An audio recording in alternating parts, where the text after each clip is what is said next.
Boa noite, meus queridos irmãos. Que prazer poder voltar aqui nesta oportunidade para estudarmos a palavra de Deus. No Salmo de número 28, temos assim: A ti clamo, ó Senhor, rocha minha, não sejas surdo para comigo, para que não suceda, se te calares acerca de mim, seja eu semelhante aos que descem a cova. Ouve-me as vozes súplices, quando a ti clamar por socorro, quando erguer as mãos para o santuário. O salmista está fazendo uma súplica a Deus, entendendo que precisa ser socorrido em todo o tempo pelo Senhor. Quando a ti clamar por socorro, quando erguer as mãos para o santuário.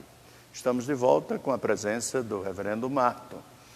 Que bom que o senhor está aqui, pastor. Seja bem-vindo ao seu lugar. É sempre um prazer servir ao Senhor aqui com os irmãos da Terceira Igreja Presbiteriana em Taguatinga. Nosso desejo continua sendo sempre o mesmo. Depois de uma semana em que pude fazer uma pequena viagem, estar de volta para servirmos ao Senhor, para estudarmos juntos a palavra do Senhor nosso Deus. Então, que Deus abençoe você, que Deus abençoe a sua família, que Deus nos abençoe nesses momentos de comunhão diante dEle.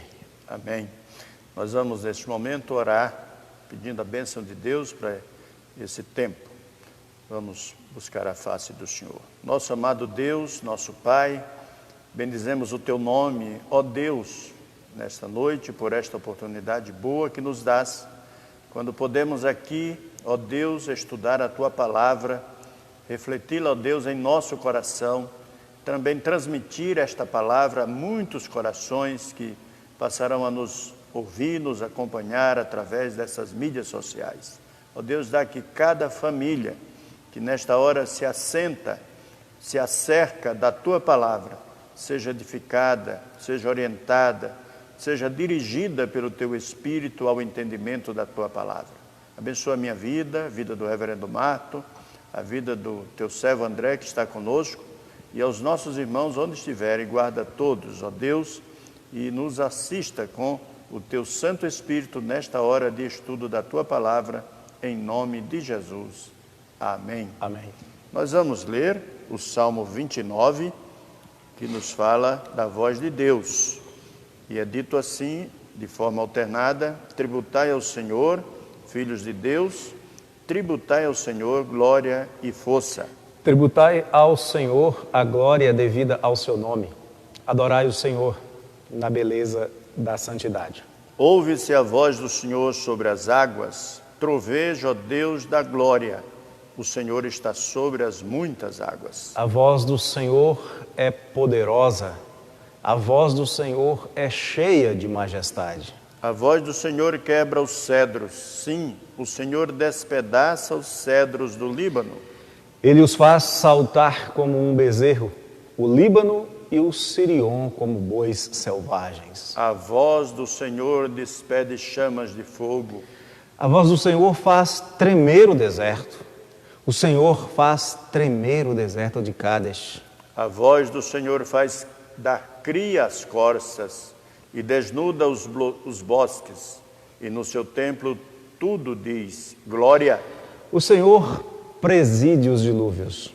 Como rei, o Senhor presidirá para sempre. O Senhor dá força ao seu povo. O Senhor abençoa com paz ao seu povo. Neste tempo em que o Senhor abençoa com paz o seu povo, em que o Senhor dá força ao seu povo, nós vamos adorar a Deus cantando o hino de número 45. Este hino de adoração ao nosso Deus nesta noite, e vamos estudar a sua palavra. 44, né? 45 mesmo. É, 45 mesmo. Porque o 44 é tão pequenininho que nós escolhemos o 45. Vamos cantar Grande Redenção.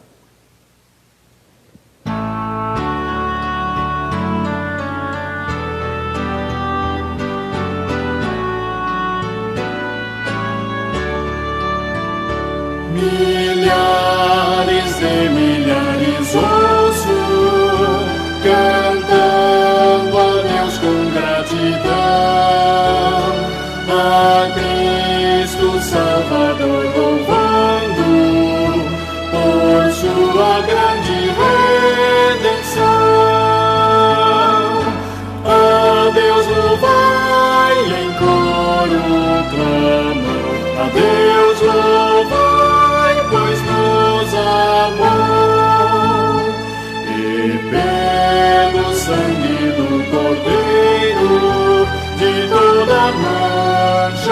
nos levou. O mesmo salmo triunfante em tons e santa exultação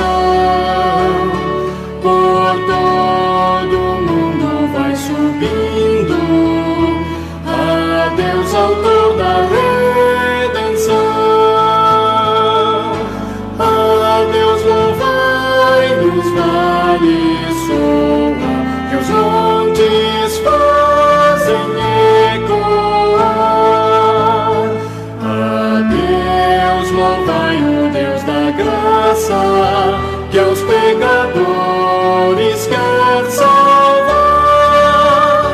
E nós, teus santos, percercando, enquanto militando aqui, as nossas vozes elevamos para exaltar, Senhor, a ti. A Deus louvai, também clamamos. A Deus louvai, supremo Rei. E glória, honra, majestade a Cristo Salvador rendei.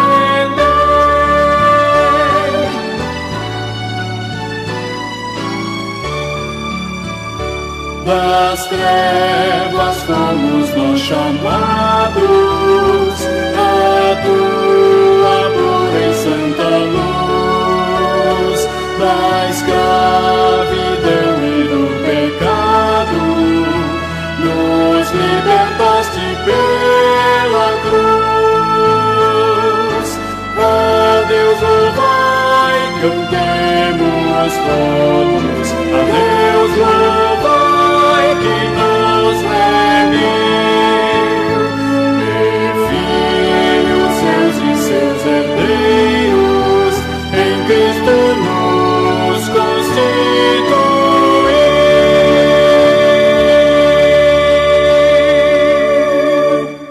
Somente com a ação poderosa de Deus é que podemos ser constituídos em filhos dele, porque de fato nós somos inclinados à rebeldia. Por isso vamos ler agora Tiago capítulo 4, do primeiro versículo até o 10º, e depois o reverendo Marto vai fazer uma oração e nós iniciaremos o nosso estudo dessa noite.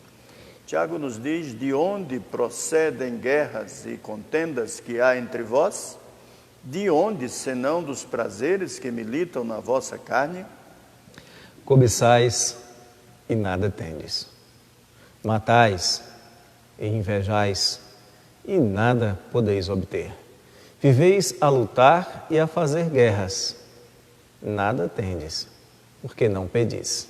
Pedis e não recebeis, porque pedis mal, para esbanjardes em vossos prazeres. Infiéis, não compreendeis que a amizade do mundo é inimiga de Deus?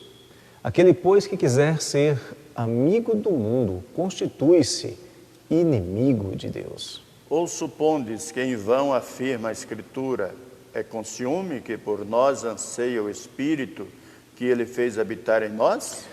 Antes, ele dá maior graça, pelo que diz: Deus resiste aos soberbos, mas dá graça aos humildes. Sujeitai-vos, portanto, a Deus, mas resisti ao diabo, e ele fugirá de vós. Chegai-vos a Deus, e ele se chegará a vós outros. Purificai as mãos, pecadores, e vós, que sois de ânimo dobre, limpai o coração. Afligi-vos, lamentai e chorai. Converta-se o vosso riso em pranto e a vossa alegria em tristeza. Humilhai-vos na presença do Senhor, e ele vos exaltará. Amém. Vamos orar, pedir a Deus que nos abra a mente e o coração e que incline o nosso coração segundo o seu querer, segundo o ensino da sua palavra. Bondoso Deus, nós bendizemos o teu nome, Senhor. Te agradecemos porque tu és digno de honra, de glória e de louvor. Sim, meu Deus. Colocamos a nossa vida diante do Senhor, reconhecendo que aquilo que Tiago fala a respeito da natureza humana inclui a cada um de nós. Amém. Os pecados que ele denuncia, as falhas que ele aponta, Ó Deus. era uma realidade que ele conhecia, porque era a realidade dele próprio, que é a realidade de todos nós. Te pedimos em nome de Jesus, para que nós, à luz da Tua Palavra, possamos perceber onde temos errado, Ó Deus. e possamos então, ó Deus, buscar a correção que, principalmente, ó Deus, é a ação da graça do Senhor através do Seu Santo Espírito, como Tiago nos diz. Amém. Pai, guia-nos, guia o Teu povo. Toca no coração de cada irmão, de cada irmã que está conosco neste momento, Ó Deus. que está, ó Deus, colocando a sua vida numa atitude de entrega e de devoção ao Senhor. Sim, meu Em Deus. nome de Jesus, ó Pai. Nós queremos pedir que o Senhor faça, porque somos incapazes de fazer. Sim, meu Deus. Nossa carne nos chama para fazer aquilo que ofende ao Senhor. E clamamos como Paulo: quem nos livrará do corpo desta morte? Mas a Tua Palavra vem em nosso socorro dizendo que o Teu Espírito faz isso. Sim, meu Deus. E é por esse socorro sempre presente no dia da tribulação, como já vimos aqui tantas outras noites, que nós oramos ao Senhor com a certeza de sermos atendidos. Em nome de Jesus oramos. Amém, Senhor. Amém. Portanto, meus irmãos, nesta noite nós vamos discutir mais uma vez o capítulo 4 de Tiago e nós vamos tratar a partir do primeiro versículo até o versículo 8. Tiago está tratando da questão da guerra contra nós mesmos. Ele está mostrando que a fonte de todas essas guerras está dentro de nosso próprio coração. A essência do pecado é o egoísmo. Se olharmos para a história bíblica, vamos perceber que os nossos primeiros pais caíram por isso. Eva caiu porque quis ser igual a Deus. Abraão mentiu porque queria se proteger. Acã causou derrota a Israel porque egoisticamente tomou o que era proibido. Nós somos como Tiago e João. Nós queremos um lugar especial no trono, não é assim, pastor? Infelizmente, a nossa carne, a nossa natureza caída desde a mãe Eva, como o senhor bem mencionou, ela busca uma satisfação que só pode ser encontrada em Deus, mas curiosamente busca essa satisfação longe de Deus, à parte de Deus, rejeitando a vontade de Deus. E é interessante que esta semana eu ouvi uma frase muito simples, muito curta, mas cheia de significado para nós.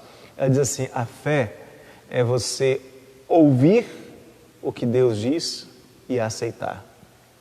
Todo o resto, né, é incredulidade. Qualquer coisa que passe disso. E Tiago vem então nos diz que todos os problemas que nós enfrentamos, guerras e contendas, têm uma origem só, que é basicamente em não satisfazer a vontade de Deus e buscar satisfazer uma outra vontade, que não deveria ser satisfeita. É verdade.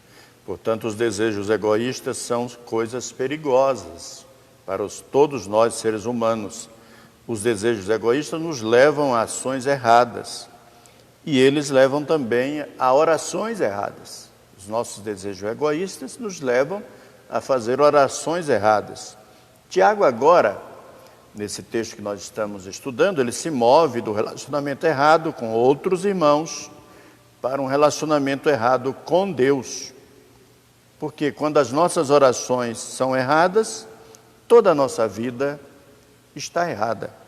Nossas orações, elas não são respondidas quando há guerras entre os irmãos e paixões dentro do nosso coração. Não é assim mesmo, pastor? Exato. Olhando aqui, Tiago, normalmente nós citamos muitas vezes o verso 3. Pedi e não recebeis, porque pedis mal, para esbanjardes em vossos prazeres. E saltamos o verso 2, que explica e aplica de uma maneira muitíssimo interessante. Eu creio que daqui a pouco a gente vai tratar versículo por versículo, mas aplica de maneira muito interessante, né, a razão pela qual nós nos esforçamos tanto e não temos. É verdade. Então, quando nós temos guerra com os irmãos, nós temos a comunhão interrompida com Deus. A oração seria a solução, mas na prática a oração não funciona. Não funciona porque ela está motivada pela mesma razão que está provocando as contendas. Aí vem o versículo que diz que é a questão da cobiça.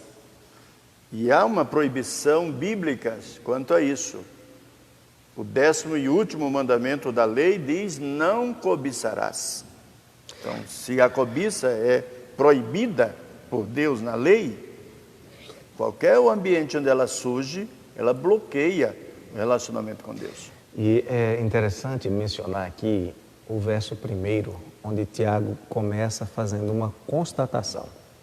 Existem guerras e contendas.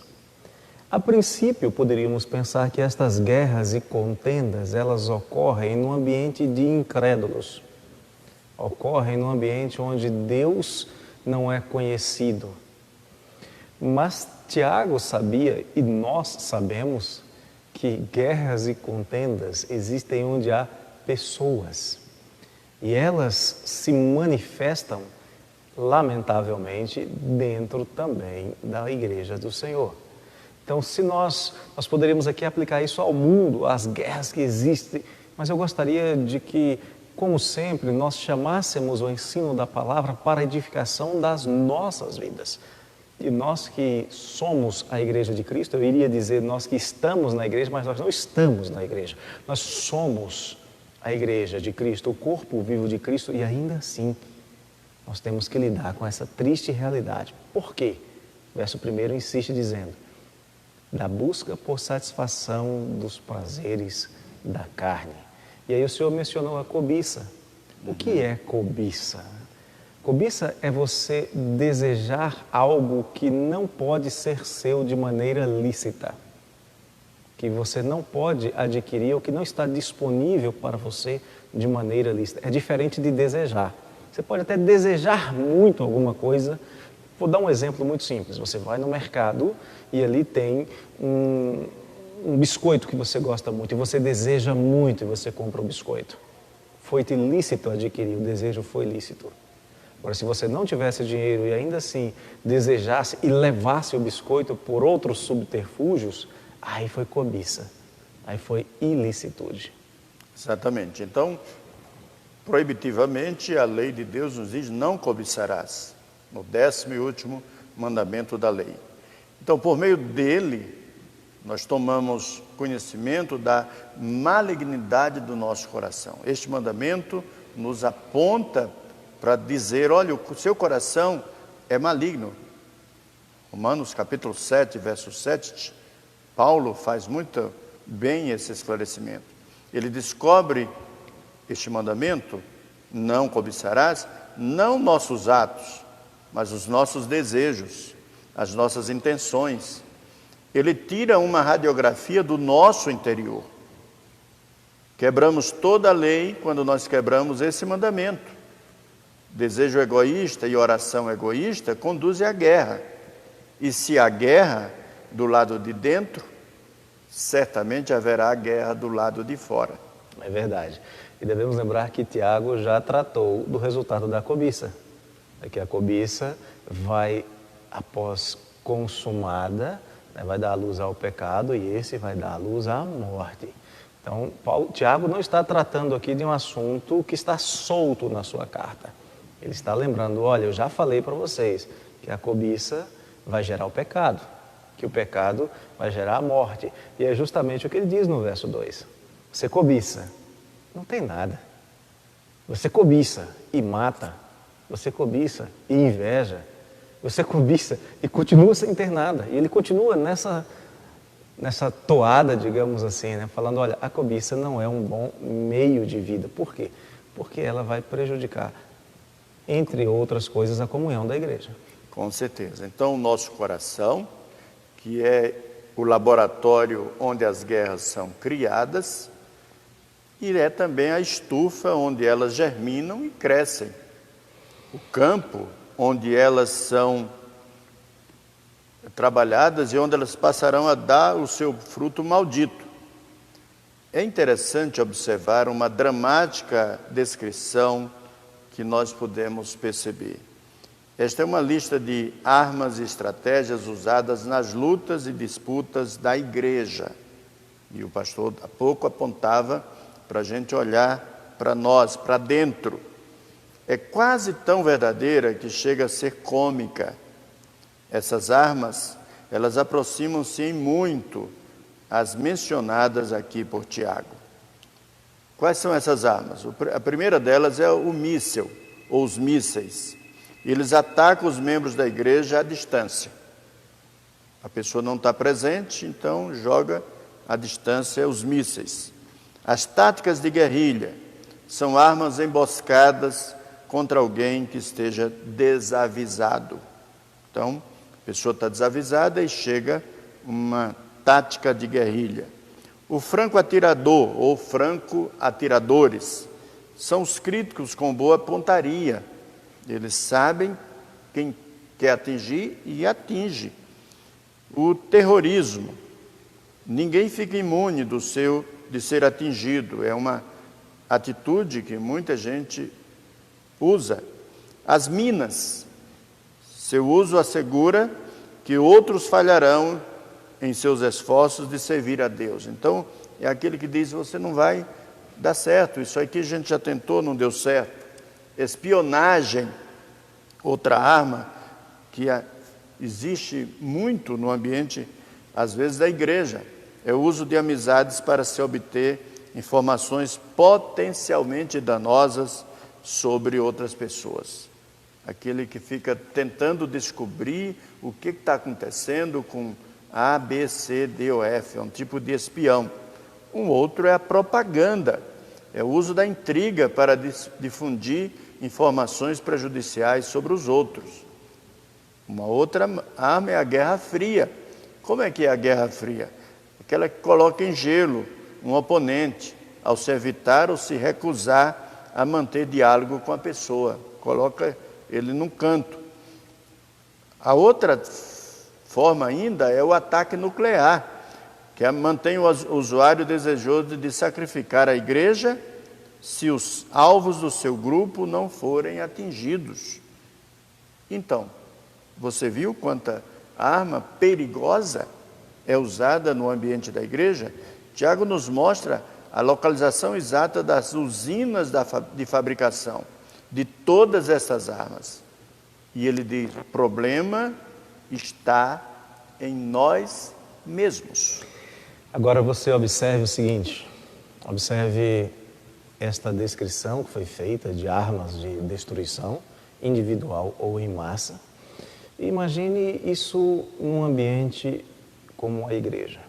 Por que Tiago diz, cobiçais e nada tendes? Você pode dizer, não, mas eu conheço pessoas que cobiçam e têm. Se nós trazemos isso para a igreja, eu pergunto, qual é a igreja cheia de gente cobiçosa que prospera? Qual é a igreja em que os irmãos querem matar-se uns aos outros e vivem invejando a posição, o ofício, o trabalho, o lugar do outro? Isso quando não invejam as coisas do outro. Qual é a igreja que prospera desse jeito? É por isso que Tiago diz, cobiçais e nada tendes, matais e invejais e nada podeis obter. A igreja não anda, não prospera. Ele insiste dizendo, viveis a lutar e a fazer guerras. E nesta primeira parte do verso 2, ele fala de esforços. Cobiça, assassinato, inveja, lutas e guerras, é esforço. Ele diz assim, mas a igreja não tem nada. E sabe por quê? Diz Tiago. Porque não pede. Ao invés de fazer tudo isso, cobiçar, matar, invejar, lutar e fazer guerra, Tiago diz assim, ore. Peça a Deus, ele já falou isso antes, você quer sabedoria? Peça a Deus que Ele dá a todos liberalmente e nada lhes impropera. Jesus diz, pedi, pedi e recebereis.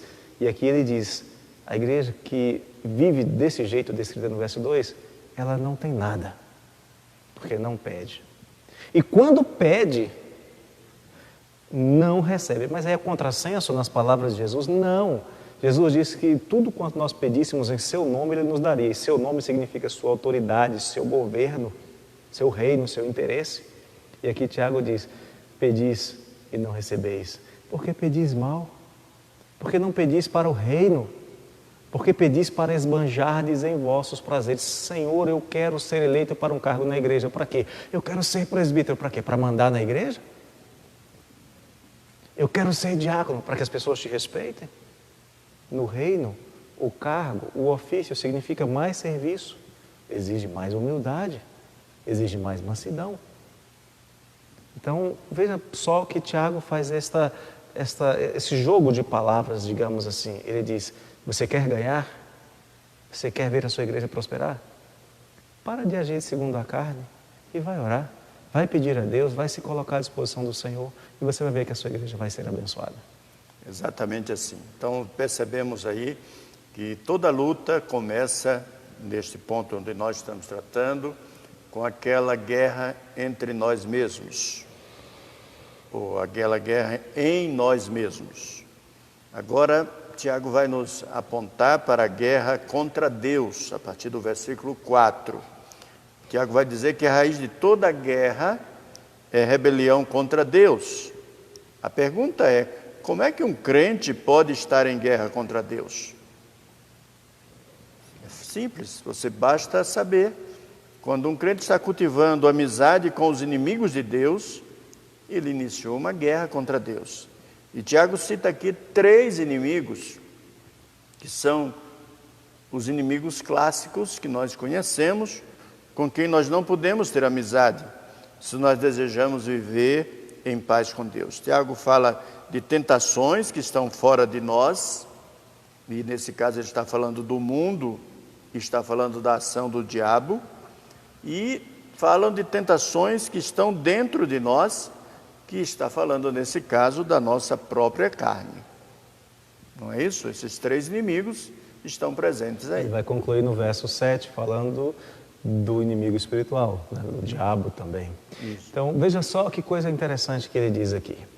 Quando você ama as coisas do mundo e se esforça desesperadamente por obter as coisas do mundo, se esquecendo dos padrões do reino de Deus, se esquecendo de Mateus 5, 6 e 7, por exemplo, você está dizendo que o seu método é melhor do que o de Deus. Você está dizendo que os seus alvos são melhores do que os de Deus. Você está dizendo que este mundo para você é mais importante do que o reino de Deus. E nisto, então, você se coloca como inimigo de Deus. Por que inimigo de Deus? Porque você se torna aliado, com a mente formatada pelo inimigo de Deus, fazendo a vontade do inimigo de Deus e não a vontade de Deus. Exatamente. Vamos olhar o versículo 4, pastor? Dá uma lida para nós aí. Infiéis, não compreendeis que a amizade do mundo é inimiga de Deus?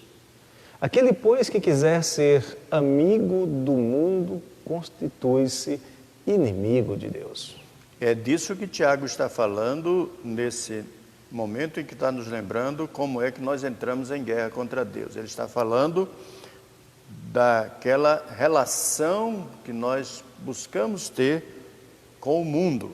E a palavra aqui é a palavra cosmos, que foi empregada em um sentido ético, não é no sentido criacional, mas no sentido ético, para indicar uma sociedade corrupta ou o princípio do mal que opera sobre os homens.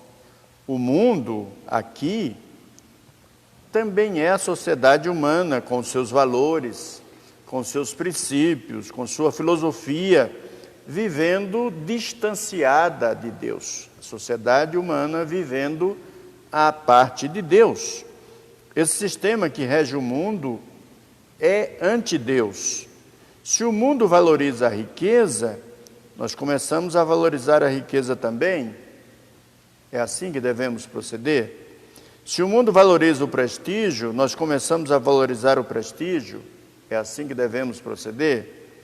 Nós temos a tendência de assimilar esses valores do mundo. E Tiago está dizendo exatamente que isso estava acontecendo no seu tempo para aqueles nossos irmãos a quem ele escreve.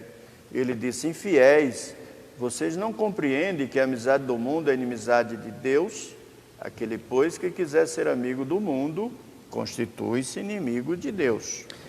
Tiago faz a antítese, amizade e inimizade. Jesus faz uma antítese também entre amor e aborrecimento, ou amor e ódio. João, escrevendo na sua primeira carta, no capítulo 2, verso 15, nos traz uma preciosa orientação que está absolutamente de acordo com o que Tiago nos diz aqui. Não ameis o mundo, nem as coisas que há no mundo. E observe, se alguém amar o mundo, Tiago chama de inimigo de Deus. E aqui João vai dizer, se alguém amar o mundo, o amor do Pai não está nele. Ora, se alguém não tem o amor do Pai, nós podemos dizer que não é um crente. Aliás, infiéis é o contrário de pistós, de fiel, de crente. Se alguém ama o mundo é porque não é crente, não crê no Senhor, não entregou-lhe a sua vida. E se não, aquele que ama o mundo está condenado junto com o mundo, né? Vai arder no inferno. Então, é muito sério isso que Tiago está falando. É absolutamente sério e deve ser considerado por nós nesta ocasião.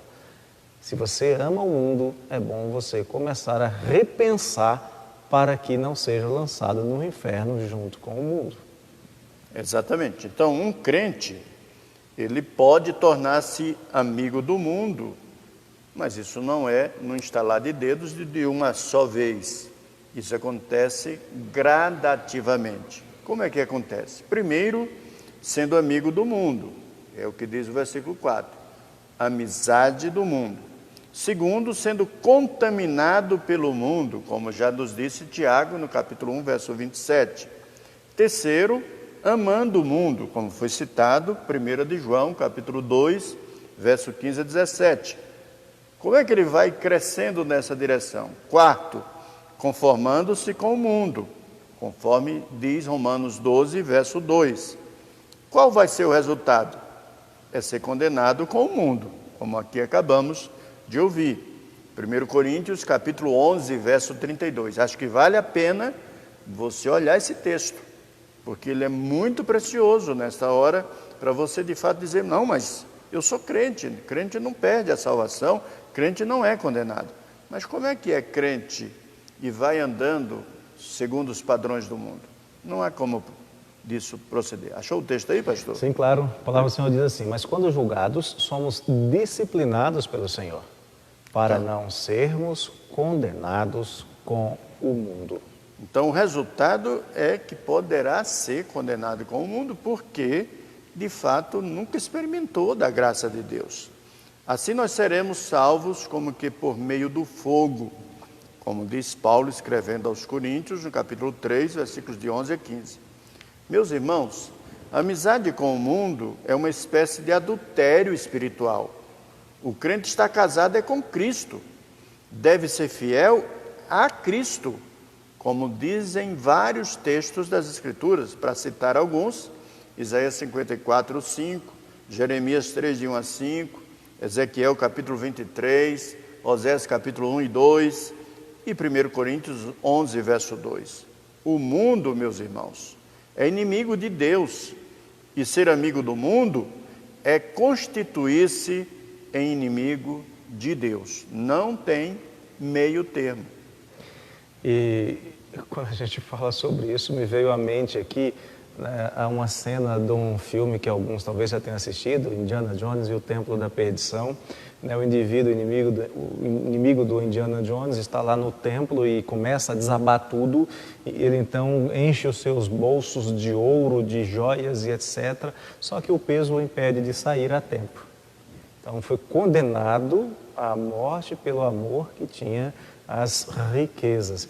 E é semelhantemente ao que Tiago está nos dizendo aqui. Muitos são condenados às chamas eternas junto com o sistema mundano, porque o amam, porque o seu coração está nele. Verdade. Então, queridos, não dá para ser amigo do mundo e de Deus ao mesmo tempo. Não dá para caminhar com os dois. Nós temos que tomar cuidado com as pequenas coisas que nós às vezes vamos absorvendo. O mundo envolve as pessoas pouco a pouco, não é de uma vez. As coisas vão acontecendo pouco a pouco. Ninguém se lança de cabeça nas aventuras loucas das drogas, no primeiro trago, na primeira picada. Não. Ninguém se torna um viciado em álcool do dia para a noite. Não é de um dia para a noite. Ninguém começa uma vida licenciosa num primeiro flerte. Queridos, a sedução do mundo é como uma fenda numa barragem. Ela começa pequena, mas pode conduzir a um grande desastre.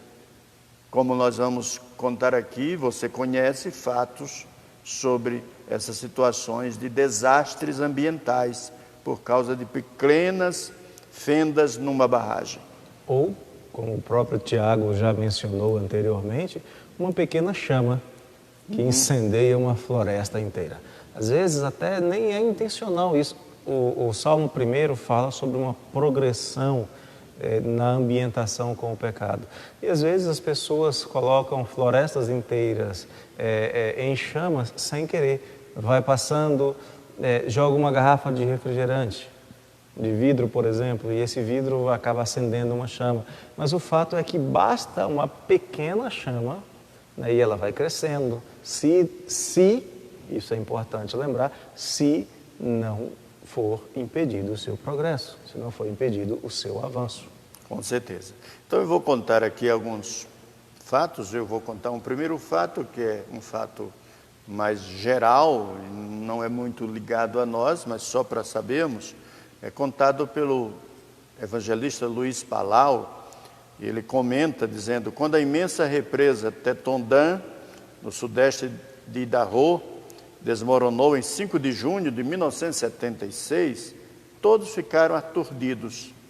Sem aviso prévio, sob céu claro, a imensa estrutura subitamente desmoronou, lançando milhões de litros de água para dentro da bacia do rio Snake. Uma catástrofe súbita? Um desastre instantâneo? Certamente precisa ser, pelo menos superficialmente.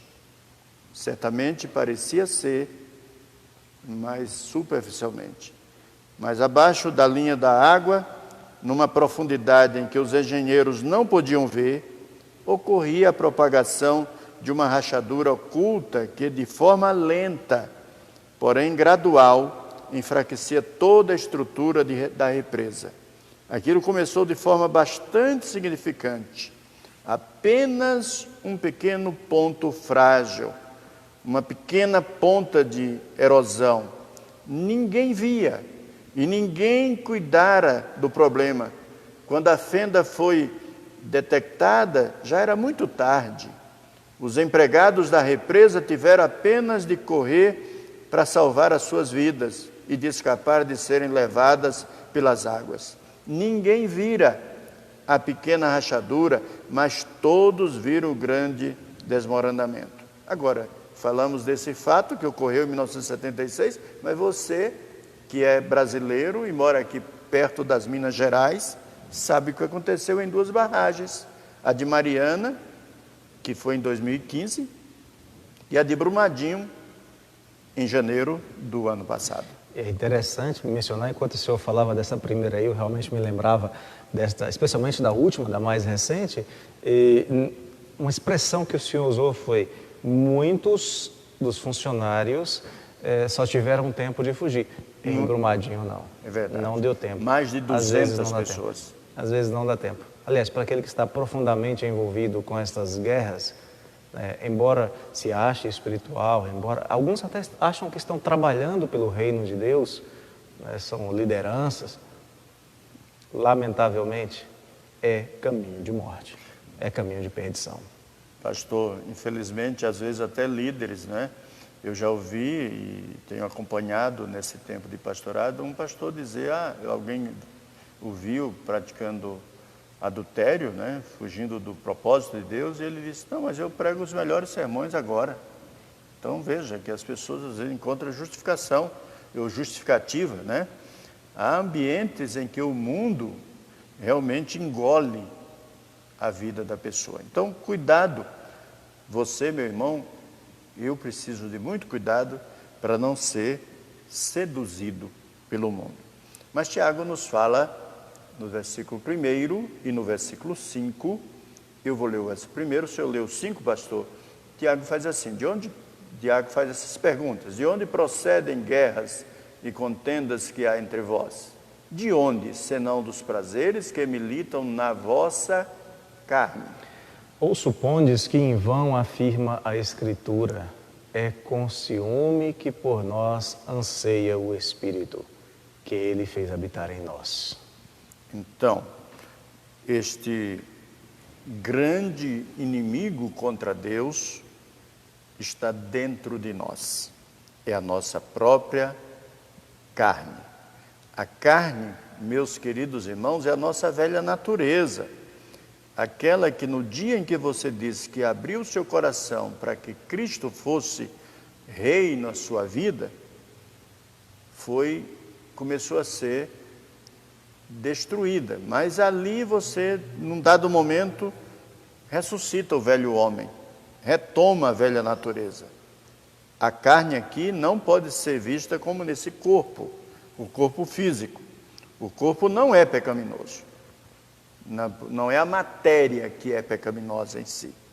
Alguns estudiosos vão nos lembrar que o espírito pode usar o corpo para glorificar a Deus, ou a carne pode usar o corpo para servir o pecado. Então, veja que o corpo pode ser usado pelo espírito para glorificar a Deus, mas a carne também pode usar o nosso corpo para servir o pecado. Na conversão, no dia em que você disse que recebeu a Cristo como seu Senhor e Salvador, nesse momento você recebeu uma nova natureza. Mas nós não podemos esquecer que a velha natureza se manteve presente. Nós não perdemos a velha natureza. Ela precisa ser mortificada, ela precisa ser crucificada, porque essas duas naturezas estão em conflito, como diz Gálatas capítulo 5, verso 17, e é isso que Tiago está nos dizendo no versículo 1. É interessante que a gente está acostumado nesses dias a ouvir tanto falar de ciência, de vírus, que eu gostaria de fazer uma correlação aqui. Veja bem, o vírus, quando ele entra no nosso organismo, ele só consegue causar mal porque ele encontra um ambiente no qual ele se encaixa nas células, ele consegue fazer com que o seu DNA se misture com o nosso. O pecado é a mesma coisa, isso nós estamos tratando aqui é a mesma coisa, o que vem de fora só consegue produzir resultados dentro de nós porque encontra dentro de nós as nossas inclinações naturais, que Tiago chama de carne, que Paulo chama de carne, encontra nas nossas inclinações naturais um encaixe perfeito. E aí então faz um pouco de sentido o verso 4 e o 5. Olha, aquele que ama o mundo, aquele que quer ser amigo do mundo, se constitui inimigo de Deus. Mas, lembrando as palavras do apóstolo Paulo, o Espírito milita contra a carne. O Espírito, que é o próprio Senhor, vai militar contra o resultado do mundo nas nossas volições, que são as inclinações carnais. Então, nós temos aqui a luta da carne contra o Espírito. E nesse sentido, então, o mundo nos contamina porque encontra encaixe nas nossas inclinações. Mas o Espírito vem para fazer com que esse encaixe seja cancelado, seja destruído. É por isso que o Senhor Jesus diz que nós devemos nos encher ou nos deixar encher do Espírito Santo. Aquilo que está cheio significa que não cabe outra coisa. Se você está cheio do Espírito, as tentações do mundo serão mais facilmente resistíveis, como foram para o Senhor Jesus. Quando o inimigo chegava, ele respondia com a palavra do Espírito. Ele respondia a Satanás com as palavras que o próprio Espírito, que ele, que é o Verbo de Deus, havia revelado anteriormente. Então, exatamente assim, e aí nós vemos que há paixões carnais que buscam nos colocar em guerra contra Deus. O que a palavra de Deus nos ensina sobre isso? Lendo 1 Coríntios capítulo 6, verso 18, Paulo diz que nós devemos fugir dessas paixões. O mesmo que é dito em 2 Timóteo 2, 22. Fugir aqui, queridos irmãos, não é um gesto desprezível. Eu sou forte. Olha, há crentes que gostam de fazer assim, eu costumo chamar de crentes malabaristas, né? Costumo dizer, olha, eu estou vivendo aqui no limiar, mas eu não caio. Tolice. É tolice sua. Nós devemos fugir dessas paixões. É isso que a Bíblia ensina. E fugir não é um gesto desprezível.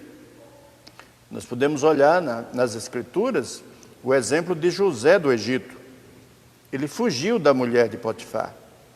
A única maneira, meu irmão, minha irmã, de fugir às tentações da carne, ou melhor, não é fugir que eu queria dizer, a única maneira de vencer as tentações da carne é fugindo do lugar, das circunstâncias, das pessoas, de onde o problema está presente. Não tem outra forma. Viver na carne significa entristecer o Espírito Santo que vive em nós. Isso é dito por Tiago no capítulo 4, verso 5, né? É com ciúme que por nós anseia o Espírito que Ele fez habitar em nós. E então, em Efésios 4:30, então o Espírito de Deus habita em nós e anseia por nós com zelo. Ele não nos divide com ninguém. Se existe uma coisa que Deus é zelo. Deus não quer que nós sejamos partícipes de outro, a não ser dele. Ele nos quer por inteiro. Ele não nos quer por metade. Então, estejamos casados com Cristo. A pergunta que temos que fazer agora é se você levaria Cristo para uma sala de jogos, para uma boate, para um show do mundo, para uma intimidade sexual fora do seu casamento. Você levaria Cristo a estes lugares e a estas situações? É óbvio que a resposta vai ser não. Se você é de Cristo, vai dizer que não. É óbvio que não. Pode cair. Então, queridos, o assunto é tão sério que a gente ri para não chorar, não é? Porque há muitas guerras contra Deus. Aquelas que estão ligadas à nossa vida quando nós nos envolvemos com o mundo, quando aquela que nós estamos ligados com as questões da nossa carne. Mas aqui vem o terceiro inimigo, o terceiro oponente, que nós podemos facilitar as suas ações, nos tornando aliados. No versículo 6 e 7, que Tiago vai nos apontar nessa direção. Exatamente o verso 6 que eu queria mencionar, porque ele está ligado ao 5 e ao 7. Né? A carne, primeiro eu vou falar só a primeira questão, depois a gente vai para a segunda na medida que chegarmos no 7. Né? A carne tradicionalmente é soberba. Ela quer ser aquele que está no controle. E a palavra do Senhor vai nos ensinar que se agirmos com soberba, o resultado será desastroso. Mas a palavra também nos traz uma solução que eu acredito que a gente tem que chegar a ela no final. Exatamente. Então, vejamos. Tiago está falando de quem agora no versículo 6? Ele diz, antes, ele dá maior graça. Pelo que diz, Deus resiste aos soberbos, mas dá graça aos humildes. Verso 7. Sujeitai-vos, portanto, a Deus, mas resisti ao diabo, e ele fugirá de vós. Então, o primeiro inimigo é o mundo, o segundo inimigo é a carne, o terceiro inimigo, que Tiago está dizendo aqui, é o diabo. O pecado predileto do diabo é a vaidade, é o orgulho. Ele tenta as pessoas nessa área. Ele tentou Eva e tenta os novos crentes também nessa área. Os crentes que vão amando a Cristo, de repente se sentem atraídos para serem vaidosos. Eu estava lendo essa semana, estudando sobre doação, oração e jejum. E me espantei com uma expressão ao ler Mateus capítulo 6 e depois fui ler um pouco sobre a doação de Ananias e Safira. O problema, meus irmãos, é que ao doar, ao orar e ao jejuar, facilmente nós nos desviamos de Deus com estas coisas, quando nós buscamos os aplausos dos homens. É exatamente o que acontece. É um pecado terrível. Eu não me lembro quem foi o autor, me foge a memória agora, mas é um autor que diz que muitas vezes nós fazemos uso das coisas santas para os mais terríveis pecados. E isso é terrível especialmente pelo fato de que nós usurpamos de Deus o resultado do uso das coisas santas, que é glorificar o seu nome. Então, a carne com a sua soberba, com a sua vaidade, com o seu orgulho, vai buscar a sua autossatisfação. E a resposta de Tiago é: há um outro caminho. Há um caminho melhor para os crentes que vivem lutando e brigando e matando e invejando e cobiçando. Há um caminho melhor, que é o que ele vai apontar aqui nos versos 7 e 8. Exatamente. Então, o que é que Deus quer? Deus quer que nós dependamos dele. Mas o diabo, por sua vez, quer que nós dependamos de nós mesmos. O diabo gosta de encher a nossa bola, de nos botar para cima e achar que nós somos os tais, né? É perigoso demais, queridos, quando nós somos muito elogiados, quando somos muito querer ser muito bem tratado, né? Nós precisamos aprender a depender de Deus. O grande problema da igreja hoje é que nós temos muitas celebridades e poucos servos. Muita gente quer ser reconhecido, célebre, mas Deus nos quer como servos. Há tanta vaidade humana, queridos, que não sobra espaço para a glória de Deus.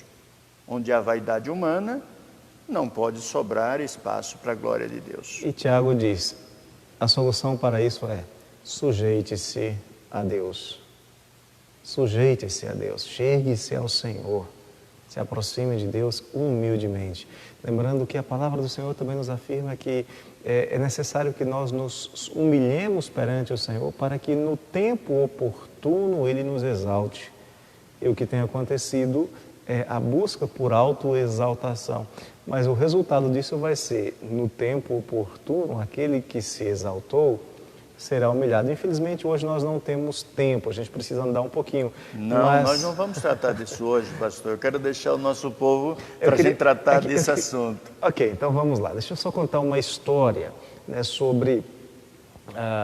entre os judeus, falava-se de um rabino que estudava muito, reverendo, que gastava horas e horas e horas por dia estudando a palavra e que procurava explicá-la de uma maneira perfeita, ou quase perfeita. Porque quem explicou a palavra de maneira perfeita foi só o Senhor Jesus. Isso. E as pessoas não davam muito bola para ele, porque ele queria explicar em minúcias e detalhes.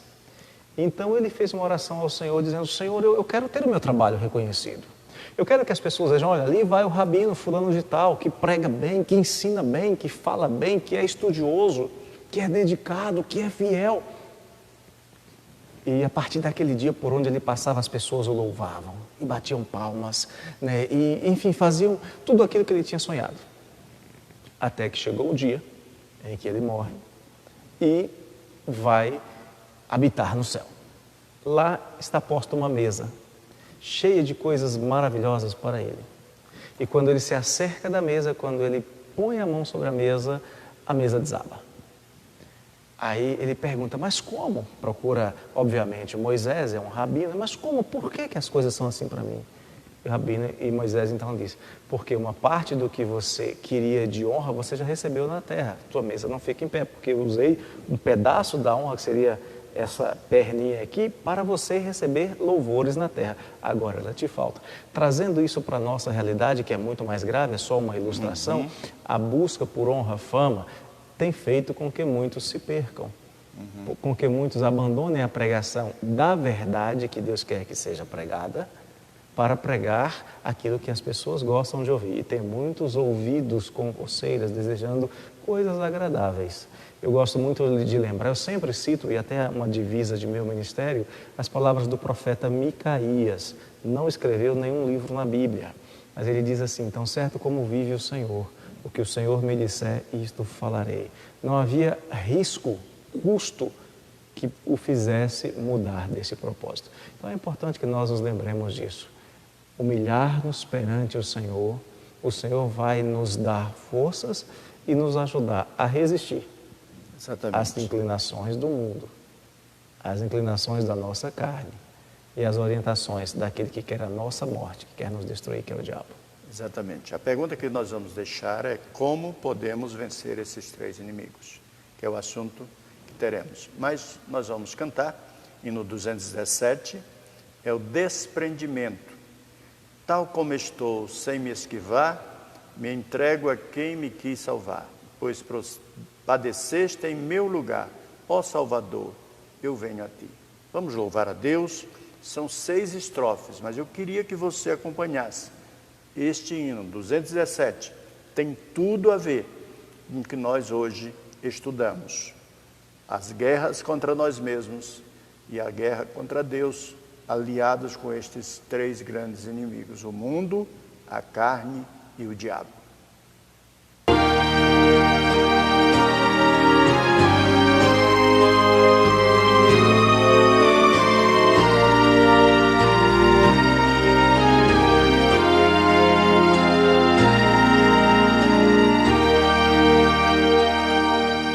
Tal como estou sem esquivar, me entrego a quem me quis salvar, pois padeceste em meu lugar, ó Salvador, eu venho a ti. Tal como estou sem esperar, das manchas todas livre estar, pureza venho em ti buscar, ó Salvador, eu venho a ti. Tal como estou sem direção, confuso em grande comoção, tremendo em luta e tentação, ó Salvador, eu venho a ti.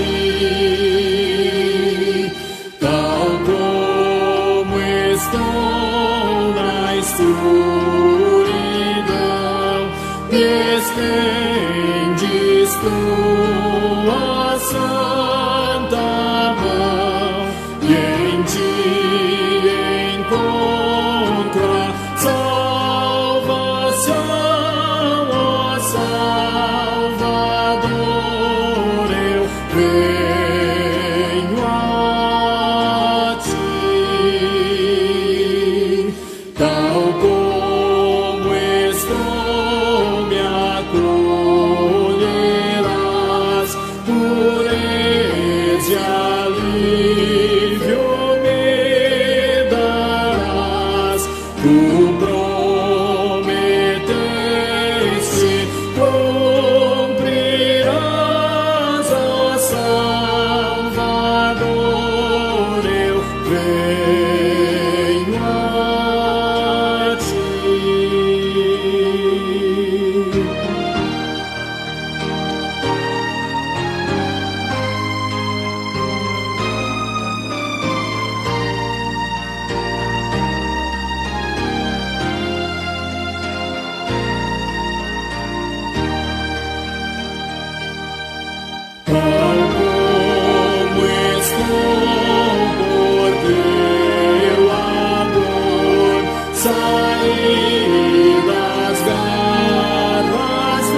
desafiador cantar este hino 217.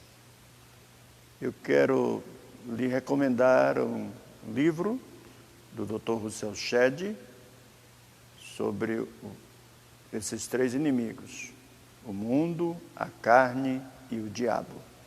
Vale a pena lê-lo, muito importante. Nós vamos lembrar do simpósio que estamos nos aproximando.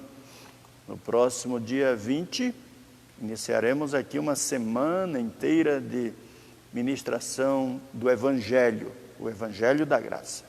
Então, você que não se inscreveu, se inscreva. Não sei se é possível mandar o link aí da inscrição nesse nosso ambiente para que todos possam se inscrever para participarem do simpósio. E corra, ainda há vagas. Eu acredito que vai ser uma excelente oportunidade de edificação, de aprendizado, de crescimento no conhecimento da palavra do Senhor nosso Deus. Inscreva-se no 19º, estamos caminhando quase chegando ao 19º simpósio. Ano que vem, se Deus quiser, faremos uma grande festa presencial no 20º simpósio. Contamos com você nesse e no próximo. Vamos orar o Pai Nosso, a oração do Senhor. Pai nosso que está nos céus, santificado seja o teu nome. Venha o teu reino, seja feita a tua vontade, assim na terra como nos céus. O pão nosso de cada dia dá-nos hoje. Perdoa as nossas dívidas, assim como nós perdoamos aos nossos devedores. E não nos deixes cair em tentação, mas livra-nos do mal. Pois teu é o reino, o poder e a glória para sempre. Amém. Deus abençoe a sua vida e até sexta-feira, quando estaremos aqui para um tempo de oração. Aos nossos amigos que nos acompanham pela rádio Os Semeadores, aquele abraço e a nossa gratidão pela sua companhia. Os nossos patrocinadores são sempre muito bem-vindos ao nosso ambiente de estudo da palavra. Nós somos gratos a eles. E se você deseja colaborar com a rádio Os Semeadores, é só entrar em contato através dos nossos canais de comunicação.